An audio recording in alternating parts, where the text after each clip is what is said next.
Depuis 2013 et 2015, il y avait eu ces vagues de violence en Centrafrique et cette zone n'avait jamais été touchée jusque-là par les violences. Là, depuis quelques semaines, après des tensions qu'il y a eu plus au nord de Bengassou, les tensions ont commencé à descendre vers le sud et donc à atteindre la zone qui est couverte par Bengassou. La population est effrayée, écoute les rumeurs d'attaques, les exécutions qui ont eu lieu sur les axes, écoute le fait que les gens fuient leur village et donc viennent vers Bengassou. Donc tous ces gens qui se déplacent, ils amènent finalement avec eux ces témoignages, qu'est-ce qu'ils ont traversé.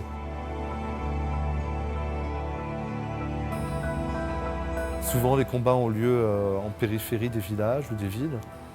Donc c'est sur des axes en brousse, en pleine forêt. Il y a peu de blessés ou pas de blessés. S'il y en a, en tout cas, on ne les voit pas arriver vers nous.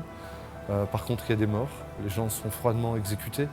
Ce que nos équipes ont pu voir, c'est une histoire de 3 membres d'une communauté qui sont arrivés et qui ont disparu pendant un court moment, pendant quelques minutes, pour après finalement voir que des restes du corps mis dans des seaux en plastique et mis le long de la route.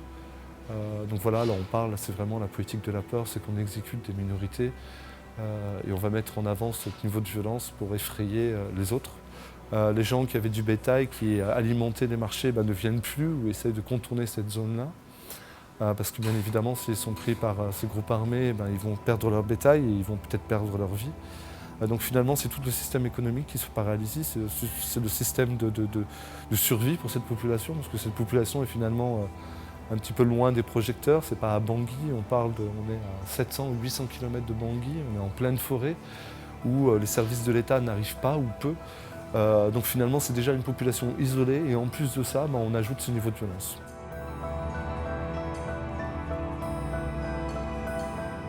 L'équipe est inquiète, bien sûr, c'est un changement de contexte du jour au lendemain. Donc c'est vrai que les activités qui sont à l'extérieur de la ville de Bengassou sont freinées pour le moment.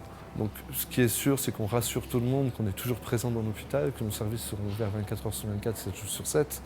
Et voilà, on essaye simplement de préparer l'équipe à, si une vague de violence touche Bengassou, de quelle manière on va devoir nous s'organiser au niveau de l'hôpital pour faire la prise en charge des blessés ou pour assister la population déplacée.